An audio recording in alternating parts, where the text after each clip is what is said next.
दोस्तों, अगर आपका बचपन भी क्रिकेट के पीछे डांट खाते हुए गुजरा है तो मिलाइए हाथ, क्योंकि फिर तो आप और मैं एक ही चक्की के हट्टे बट्टे हुए ना। जरूर आपने भी बचपन से किसी क्रिकेटर को फॉलो करना शुरू किया होगा, उसकी तरह खेलना, कॉलर खड़ा करना और वही वाला एटीट्यूड। अगर मैं सही हूं तो क्रिकेट का क्रेज आज भी वैसा ही होगा। दोस्तों, हर टीम में इक्का दुक्का ही ऐसे खिलाड़ी होते हैं जो हमें पसंद आते हैं और जिनको हम फॉलो करते हैं, जो अपने एटीट्यूड, परफॉर्मेंस या अपने बिहेवियर से हमारे मन में जगह बना लेते हैं। फिर इनका मुश्किल वक्त में टीम को जीत दिलाना इन्हें और भी खास बना देता है। टाइट सिचुएशन, हाई प्रेशर और फैंस की उम्मीदें, ऐसे हालात का सामना करके जीत दिलवाने वाले खिलाड़ियों के नाम ही तो आज की ये वीडियो होने वाली है, क्योंकि मैं आपको दिखाने वाला हूं वनडे क्रिकेट की 10 शानदार मैच विनिंग इनिंग्स। वीडियो को एंड तक जरूर देखिएगा और अगर पसंद आए तो लाइक करने में कंजूसी मत कीजिएगा। नंबर 10। दोस्तों, क्रिकेट की एबीसी में शुरुआत कहीं से भी हो, धोनी का नाम हर बार आ ही जाता है। अब अगर बात मैच विनिंग इनिंग की हो रही है तो धोनी अपनी इसी खास बात से तो जाने जाते थे। फिर वो 2011 के वर्ल्ड कप फाइनल में 91 रन की बारी हो या ऑस्ट्रेलिया के खिलाफ वन मैन शो। लेकिन मैं बात करने वाला हूं तब की जब धोनी इतने फेमस नहीं थे, क्योंकि ये धोनी का 5वां वनडे मैच था और पहले 4 मैचेस में वो कुछ भी नहीं कर पाए थे। पाकिस्तान के खिलाफ इस मैच में सचिन के आउट होते ही कैप्टन सौरव गंगोली ने तीसरे नंबर पर बल्लेबाजी का मौका धोनी को दिया था, और धोनी के लहराते बाल और तेज चाल और ऊपर से वीरू का साथ। यही वो दिन था जब कोई भी पाकिस्तानी बॉलर धोनी के हाथों बच नहीं पाया था। धोनी ने पहले 88 बॉल्स पर अपनी पहली सेंचुरी बनाई थी और फिर 148 रन की इनिंग्स से इंडिया का टोटल 356 तक पहुंचा दिया था। यही वो पहला मैच था जब धोनी ने जीत का मजा चखा था। नंबर 9। दोस्तों, कुछ प्लेयर्स का कैरियर शानदार होने के बाद भी इन्हें वो शोहरत नहीं मिल पाती। जैसे पाकिस्तानी अंडररेटेड ऑलराउंडर अब्दुल रज़ाक को ही देखिए। अब्दुल रज़ाक के बारे में एक बात काफी जानी जाती है कि वो कभी भी प्रेशर नहीं लेते थे, और ये बात उन्होंने कई बार साबित भी की।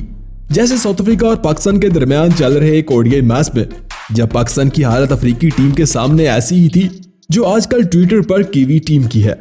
मतलब पाकिस्तान लगातार 10 मैचेस हार चुका था और इस मैच में भी हार पक्की नजर आ रही थी, क्योंकि 290 के टारगेट के सामने 60 के स्कोर पर 4 बल्लेबाज आउट हो चुके थे और 100 के स्कोर तक पहुंचते पहुंचते 5वां शाहीन भी उड़ चुका था। फिर अब्दुल रज़ाक विकेट पर आते हैं और फवाद के साथ इनकी जोड़ी बनती है, मगर 228 के स्कोर पर फवाद भी साथ छोड़ देते हैं। फिर 254 पर 8 और 255 पर 9 विकेट गिर जाते हैं और बाकी बचे 35 स्कोर अब्दुल रज़ाक खुद बनाने का फैसला करते हैं। तो फिर क्या जनाब, वो एक ही साइड से अफ्रीकी बॉलर्स की ऐसी धुलाई करते हैं ना कि हारे हुए मैच को जीत में बदल देते हैं और पाकिस्तान एक बॉल पहले ही मैच जीत जाता है। नंबर 8। दोस्तों, कुछ लोगों का मानना है कि एबी डिविलियर्स अच्छे कैप्टन साबित नहीं हो सके थे, लेकिन मेरा नहीं, क्योंकि एबी डिविलियर्स ने अपनी कप्तानी में वो कमाल करके दिखाया था जो शायद दूसरा कोई नहीं कर सकता। जैसे 2014 में इंडिया और अफ्रीका के दरमियान होने वाली ओडीआई सीरीज तो आपको याद ही होगी, जो साउथ अफ्रीका ने 3-2 से जीत ली थी। और इस सीरीज में एबी डिविलियर 358 रन के साथ टॉप स्कोरर तो थे ही, ऊपर से इनकी एवरेज 89 और स्ट्राइक रेट 150 का था। इन्हीं दिनों की बात है कि ऑस्ट्रेलिया और साउथ अफ्रीका के दरमियान भी एक टाकरा हुआ, जब ऑस्ट्रेलियावी टीम ने 327 रन का बड़ा टोटल खड़ा किया और जवाब में अफ्रीकी ओपनर तो सिर्फ 40 के स्कोर पर ही चलते बने। मगर कैप्टन एबी डिविलियर्स और डुप्लेसी की जोड़ी ने बॉलर्स को सीधे हाथ लिया और खूब धुलाई की। डुप्लेसी तो 106 रन बनाकर आउट हो गए, मगर एबी डिविलियर्स ने स्कोर 328 होने तक मैदान नहीं छोड़ा और 136 रन नॉट आउट के साथ एक शानदार जीत हासिल की। नंबर 7। भाई साहब, ये बात है 1997 की, जब चेन्नई के गर्म माहौल को पाकिस्तान और इंडिया के टाकरे ने और भी गर्म कर दिया था। जैसे कि अक्सर पाकिस्तान और इंडिया के मैच में होता है, ढेर सारा प्रेशर और जलते हुए मौसम में 2 पाकिस्तानी बल्लेबाज मैदान में आते हैं और सिर्फ 8 के स्कोर पर पहला विकेट अफरीदी की सूरत में गिर जाता है, मगर दूसरे एंड पर मौजूद निडर बल्लेबाज सईद अनवर अभी भी विकेट पर खड़े होते हैं, जो बिना हेलमेट के ही फास्ट बॉलर्स को क्रैकिंग शॉट्स लगा रहे होते हैं। सईद अनवर के कट, पुल और ड्राइव शॉट्स का इंडियन बॉलर्स के पास कोई तोड़ नहीं था और ना ही कोई इन्हें रोक पा रहा था। 22 चौकों और 5 छक्कों के साथ जब सईद अनवर का स्कोर 190 तक पहुंचा तो सर विवर रिचर्ड का 13 साला रिकॉर्ड भी टूट गया। सबका ख्याल था कि सईद अनवर ही पहले डबल सेंचुरी बनाने वाले बल्लेबाज होंगे, मगर 194 के स्कोर पर 6 की कोशिश में वो अपना विकेट गंवा देते हैं। लेकिन इनकी इस इनिंग्स से पाकिस्तान 327 रन का टारगेट सेट करता है और इंडिया ये मैच हार जाता है। नंबर 6, ये तो सच है कि रिकॉर्ड बनते ही टूटने के लिए है, मगर भाई साहब लेजेंड के बनाए हुए रिकॉर्ड को सिर्फ कोई लेजेंड ही तोड़ सकता है। जैसे 24 फरवरी 2010 का वो दिन और सर्दी के मौसम में समोसा खाते हुए सचिन मैदान में उतरते हैं। अफ्रीकी टीम को क्या पता था कि समोसे की पावर क्या होती है। सचिन का बल्ला आते ही अफ्रीकी बॉलर्स पर अटैक करता है और 28वें ओवर में सचिन अपनी सेंचुरी पूरी कर लेते हैं। इस दिन सचिन की शॉट्स में वो पावर थी कि कोई भी इन्हें रोक नहीं पा रहा था और ना ही अफ्रीकी बॉलर्स को कोई मौका मिला था कि वो सचिन को आउट कर सके। 195 के स्कोर पर पहुंचकर सचिन ने 13 साल बाद सईद अनवर का रिकॉर्ड भी तोड़ डाला था और फिर 199 के स्कोर पर वो एक सिंगल रन जिसने लाखों दिलों को एक साथ धड़का दिया था और सचिन क्रिकेट की तारीख में 200 बनाने वाले पहले बल्लेबाज बन गए थे। नंबर 5, दोस्तों क्रिकेट में कुछ अजूबे ऐसे होते हैं जिन्हें कभी भी भूला नहीं जा सकता। जैसे 16 साल बाद भी आज उस 438 रन वाले मैच को भूलना मुश्किल है। आप समझ तो गए ही होंगे। जी हाँ, मैं बात कर रहा हूँ ऑस्ट्रेलिया और अफ्रीका के दरमियान होने वाले इस मैच की, जब ऑस्ट्रेलियाई टीम ने पहले बैटिंग की थी और ओपनर जोड़ी ने 50s और तीसरे नंबर पर आगे रिकी पॉन्टिंग ने 164 रन की बारी खेली थी। चौथे नंबर पर हस्सी की 80 रन की बारी के साथ स्कोर 434 तक पहुंच गया था और वो ओडीआई तारीख का सबसे बड़ा टोटल था जिसे चेस करना किसी के भी बस की बात नजर नहीं आ रही थी। लेकिन अफ्रीकी टीम भी उस दिन कुछ ठान कर मैदान में उतरी थी, क्योंकि कैप्टन स्मिथ के बल्ले ने तो आते ही आग उगलना शुरू कर दी थी। मगर जो धुलाई हर्षल गिब्स के बल्ले से ऑस्ट्रेलियाई बॉलर्स की हुई ना, इसका मजा आज भी हाईलाइट्स में बहुत आता है। हर्षल गिब्स ने 111 गेंदों पर 175 रन की बारी खेली और स्कोर को 30 ओवर्स में ही 300 तक पहुंचा दिया और इसी बारी की वजह से ये मैच एक गेंद पहले ही जीत लिया था। नंबर 4, दोस्तों ऑलराउंडर का नाम सुनते ही हमारे माइंड में जडेजा, शकीब और बेन स्टोक का नाम आता है, लेकिन मैं बात करने वाला हूं चैंपियन यानी बेन स्टोक की, जिसकी वर्ल्ड कप में 84 रन की इनिंग ने इंग्लैंड को पहली बार चैंपियन बनाया था। वैसे बेन स्टोक एक ऐसे फाइटर खिलाड़ी हैं जो आखिरी दम तक हार नहीं मानते। जैसे इंडिया और इंग्लैंड के दरमियान ये होने वाला ओडीआई मैच तो आपको शायद याद ही होगा, जब इंडिया ने अपने होम ग्राउंड में 337 रन का टारगेट दिया था।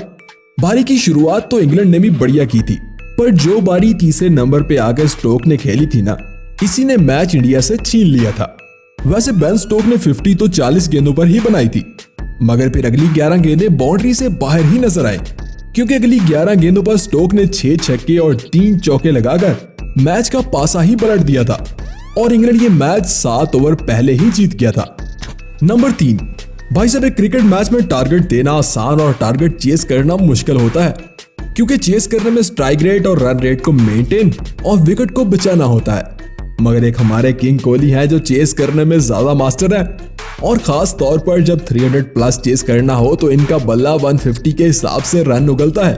कुछ ऐसा ही 2012 में श्रीलंका और इंडिया के दरमियान चल रहे इस मैच में भी हुआ था, जब संगाकारा और दिलशान की जोड़ी ने 270 रन की पार्टनरशिप की थी और श्रीलंका ने 321 रन का टारगेट सेट किया था।